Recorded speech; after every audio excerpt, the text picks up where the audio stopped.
Hi everyone, I'm just doing a video to show you how to tune your violins and violas. I've had a lot of you commenting that you're struggling to practice because you're struggling to make the right sort of sounds because you can tell that your strings are out of tune. Normally in school we tell you do not touch any of the pegs, do not touch any of the adjusters, it's better to leave it to the teachers. Obviously we're not there, so this video is to try and show you how to safely tune your violin when it's out of tune. Okay, so I have got my violin, I've got my bow, and I've also got my phone here with an app. It's really important to use an app when you're tuning because until you've got a lot more experience, it's really difficult to actually hear how it's out of tune, whether the note is too high, too sharp, or whether it's too low, too flat. So an app like this will really help you. The one I've got is called ClearTune, and it's free on the App Store, but there are loads of them out there and they all do the same thing, and a lot of them are free. So if you haven't got an iPhone or an Android phone, then have a look online because you'll be able to find one for sure. And what this does, you can hear while I'm speaking, it's telling you what note my voice is hitting. So the green arrow at the top here is telling me whereabouts my voice is. Okay, so with our violins, I'm going to do this first of all for violins.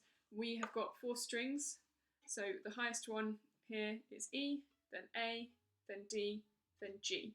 And for each of those 4 strings, we've got 4 what we call fine tuners at the bottom of the violin here.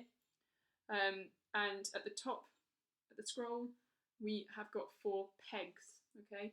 Usually, what we would do is we would save these fine tuners. We would use these on a day-to-day basis for when we just need to make some small adjustments, and we would save the pegs for when there are some quite significant adjustments to make.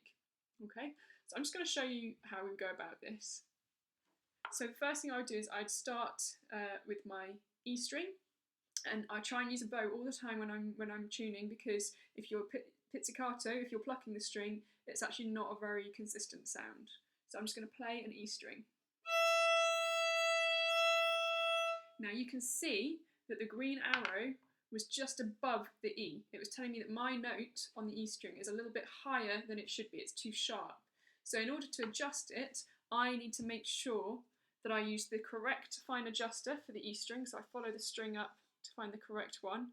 And to make something flatter, to make the pitch go down, we need to loosen it. So we turn the tuner to the left, anti-clockwise. And the way I always remember it is righty-tighty, lefty-loosey. So if we're turning it to the left, it's going to loosen the string and it's going to go flatter. Okay, and then I can just check it again. You can see it's getting closer, but it's still not quite there. So I'm just going to make one small adjustment, and again in the same direction.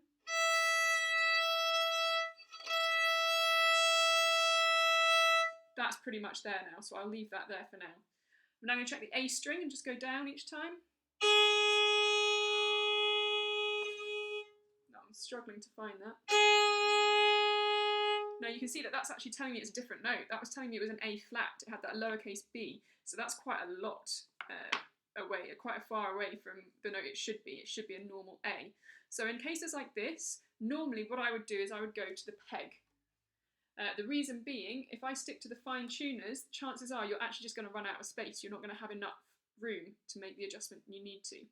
So I'm going to show you how to do that.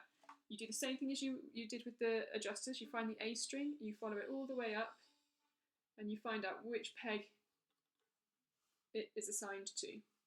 Now I turn the violin so the strings are facing me, and when I'm using the pegs, I need to be careful that I'm pushing the peg in a little bit as I turn it. Now in this case, the A was an A flat, it was too low. I need to make it go a bit higher to get towards the A. So in that case, I need to tighten the string. And with the peg, that means that I need to turn it away from me. But I'm going to be really careful, because this is often where strings break, is if people are a little bit too rough with these. We need to be very careful indeed. So I'm just going to gently turn that peg away from me. And at this point I am plucking the string. And you can see it's getting closer to the A now. That's nearly there. At that point, I'll play it with the bow. I can see it's just slightly under the A, so I'm now going to use the fine adjuster, the fine tuner, just to make that small adjustment. That's close enough for me now. That's as good as it's going to get for now. Okay, onto the D string. That again is just underneath the D, the note D. So I need to make a small adjustment to make sure that I sharpen it, I make the note go higher. So I'm going to use the fine adjuster because it wasn't too far off, and I'm going to turn it to the right to tighten it because I want it to go tighter, righty-tighty. And then I'll check it again. I could still do with a little bit more adjustment. It's getting there. I'm looking for that green arrow to be exactly on the line where the note is. That's good enough now. And then the last string, the G string, let's see where that is. That's actually not too far off, it's a tiny bit flat, so I'm going to tighten it, righty-tighty.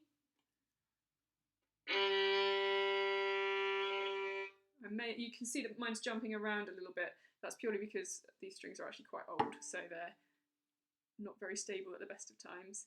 But you get it as close as you can.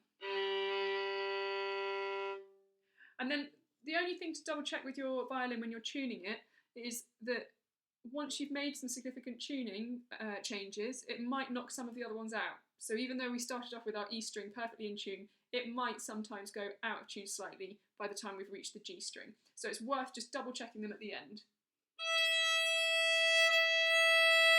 I can see that that needs tightening a little bit. It's a little bit underneath the E, so I need to tighten it to get it up to the E.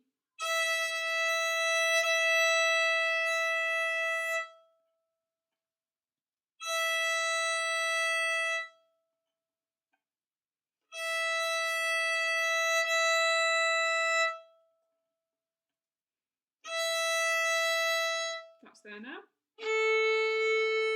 That's still okay. That's still fine. And that's my tricky string that's never going to be quite right. And that's how you tune it. Now you'll notice that I was being really, really careful. I was taking a couple of times, I was testing the string each time, making a tiny adjustment, checking it again, tiny adjustment. Less is more. The worst thing that can happen here is you go straight to the main pegs, you turn it a long way, and then either the string will break or it'll just be really, really difficult to find out how to get it in tune again. So the best thing to do is, if it's not too far off, it's not showing as a different note, for example, always stick to the fine tuners, make small adjustments and check that it's going in the right direction. If it's a long way off, like my A was at the beginning, you'll remember it started off as an A flat, then you can use the peg. You just need to remember to turn the violin towards you so the strings are facing you, and if you need to tighten it, you turn the peg away from you, and if you need to loosen it, you turn it towards you. So always doing a little bit at a time so that we're not doing too much. Now, I've obviously been doing this to do with violins. The principle is exactly the same for cellos and violas. The only difference is that you've got a different string. So where I'm talking about an E string, you, of course, your highest string is your A string. So you would just have to do it for an A, D, G, C. But exactly the same method, and you're still using exactly the same app, and that will tell you what the note is. If you have a moment where you just can't even remember what the notes are, this will be a lifesaver. It will really, really help you out. Okay? If you're really not sure, if you feel like something's going to break, stop straight away. Stop. Don't keep trying. If you feel like a string is going to snap, stop straight away. It's more important that you don't end up with a broken instrument. You can always just drop me a comment on Show My Homework and ask for some more advice. All right, good luck.